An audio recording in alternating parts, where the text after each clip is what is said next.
Dans les écoles en Afrique, on survole le plus souvent l'histoire de notre propre pays et même de notre continent pour nous parler de l'histoire de l'Occident, de la Chine, du Japon, pour nous parler de l'impérialisme, de la colonisation, des guerres mondiales, bref, tout un tas de trucs qui rend confus à la limite.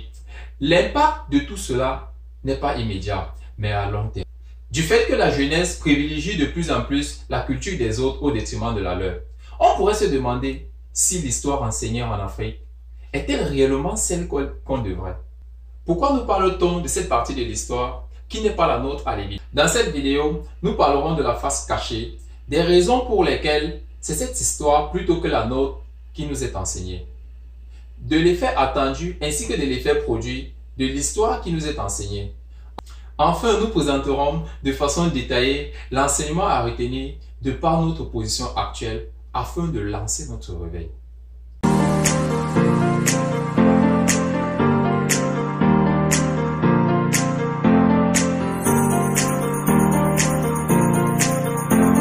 Bonjour à toi, bienvenue sur le Réveil de l'Afrique, ta chaîne. Je suis Olivier Dongué. Ici, je parle à tous les Africains et à toi en particulier.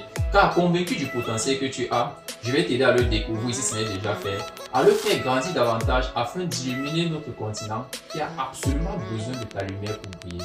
Pour ce faire, je vais te demander deux choses. La première, c'est de t'abonner à la chaîne, d'activer la cloche de notification pour recevoir en priorité nos futures vidéos et d'aller dans la barre de description télécharger gratuitement notre petit livret intitulé « Les 7 raisons de croire au réveil de l'Afrique ».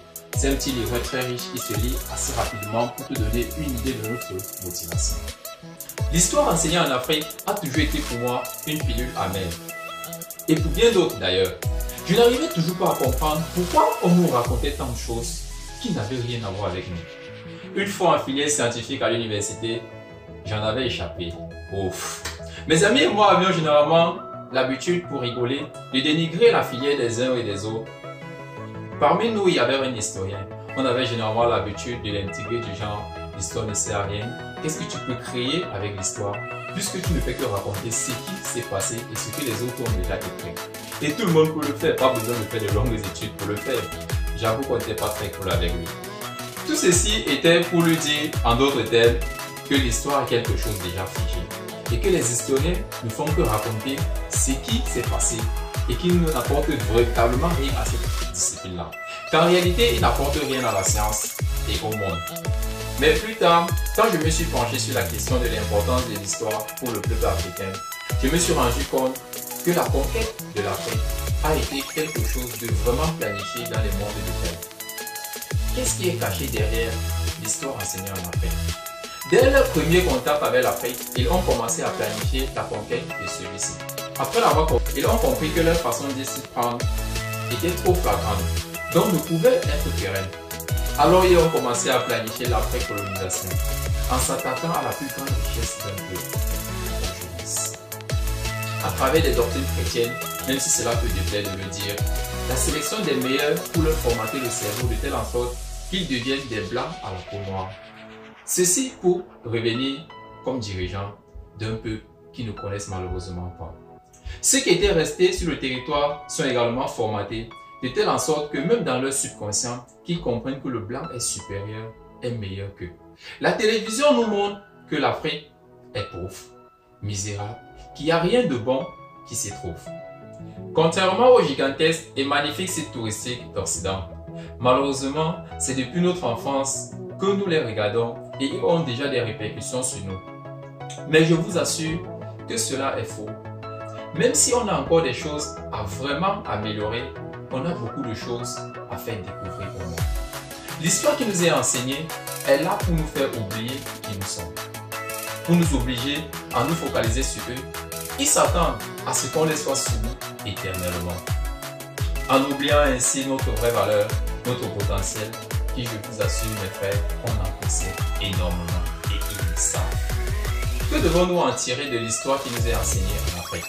Comme j'ai l'habitude de le dire, ce que je vous dis ici n'est pas pour qu'on salisse nos précieux cœurs purs et aimants par la colère, la haine, la jalousie, l'envie ou même une quelconque violence. Je vous dis cela parce que nous, Africains, on n'a pas besoin de ça. Comme Nelson Mandela, paix à son âme, disait « Je ne perds jamais, soit je gagne, soit j'apprends ». Comme vous dit, dans toute situation, il y a toujours quelque chose à en tirer pour aller de l'avant. La majorité, sinon la totalité des grandes puissances du monde actuel a été colonisée comme l'Afrique. Mais qui aujourd'hui sont au rang de première, voire deuxième puissance économique mondiale? La Chine, par exemple, a été longtemps colonisée, maltraitée, soumise aux travaux forcés. Et bien qu'ayant obtenu l'indépendance, a encore subi, comme nous, des traités inégaux. Se débarrasser de ces traités n'ont pas été chose facile. Auparavant séparés, les deux Chines ont décidé de s'unir pour lutter contre un ennemi commun. Elle commença par des sociétés secrètes, construisant des chemins de fer à la main, des bunkers pour se mettre à l'abri en cas d'attaque de l'ennemi, en créant un nouveau système éducatif pour sa jeunesse. Elle a fini par gagner et a tout récupéré. S'étant renfermée sur elle, les choses allaient de mal en pire, jusqu'au jour où elle a décidé de s'ouvrir au monde entier. Ses ressortissants sont envoyés partout dans le monde afin de copier la technologie pour ramener au pays, afin de dupliquer et d'apporter des améliorations. Grâce à cela, elle est aujourd'hui deuxième puissance économique du monde. Elle a gagné ainsi sa place dans le top 5 du Conseil de sécurité de l'ONU comme membre permanent avec droit de veto. Nous avons également le cas de la Révolution tranquille du Québec. Contrairement à la Chine, les Québécois n'utiliseront pas des sociétés secrètes. Étant mécontents du gouvernement en place, ils ont commencé par changer leur mentalité de façon individuelle. Ensuite, chacun dans sa petite communauté, dans son petit lieu de service, autour de lui. Ils ont fondé leur parti politique et continuaient à prôner leur idéologie jusqu'au jour où ils ont gagné les élections. Une fois les élections gagnées, puisque leur mentalité et leurs idéaux, leurs principes étaient déjà enracinés, en 5 ans au pouvoir, ils ont fait plusieurs réformes sur tous les plans.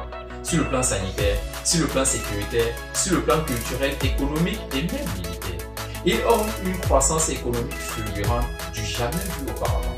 Ils en sont arrivés au point de vouloir créer des relations avec des peuples étrangers, ce qui signifiait clairement leur volonté de se détacher du Canada et devenir autonome, d'où l'intervention du gouvernement fédéral du Canada. Pour moi, l'Afrique doit s'inspirer de ces deux exemples pour récupérer sa splendeur. On a besoin d'être unis, de planifier long terme. Les Africains doivent commencer par changer de mentalité et croire à une Afrique belle, riche, qui rayonne et dont ses fils sont respectés dans tous les autres continents. Pour que cela arrive, nous devons le commencer nous-mêmes. Et petit à petit, l'inclure à nos familles, notre entourage, notre communauté. De cette façon, cela continuera après nous et sera transmis de génération en génération. Nous devons apprendre à créer, à copier, à améliorer afin de lancer notre économie. Je tiens à rappeler que la science, la technologie ne se donne pas, elle s'arrache. Soyons assez créatifs et futés pour le faire et apporter surtout notre créativité et j'en suis convaincu, nous en sommes capables. Si nos politiques peuvent nous aider, c'est bien. Dans le cas contraire, c'est encore bien. On n'a pas le temps à perdre pour se lamenter derrière qui que ce soit. On a un objectif et on doit l'atteindre. Vous devez montrer ces vidéos à vos enfants afin qu'ensemble, on puisse vraiment se soigner, donc se réveiller depuis la racine. Comme cela a été fait pour qu'on soit où nous en sommes aujourd'hui. Merci de ta fidélité, merci de ton temps, merci de ta contribution. Avec cela, l'Afrique ne peut que triompher. Laisse-moi dans les commentaires ce que tu en penses. Si tu as aimé, n'oublie pas de mettre un pouce. Le réveil de l'Afrique est une mission commune. Ensemble, on va plus loin. N'oublie jamais. Partage cette vidéo à tous les Africains, car ensemble, on va plus loin. C'était Olivier Dongui pour vous servir.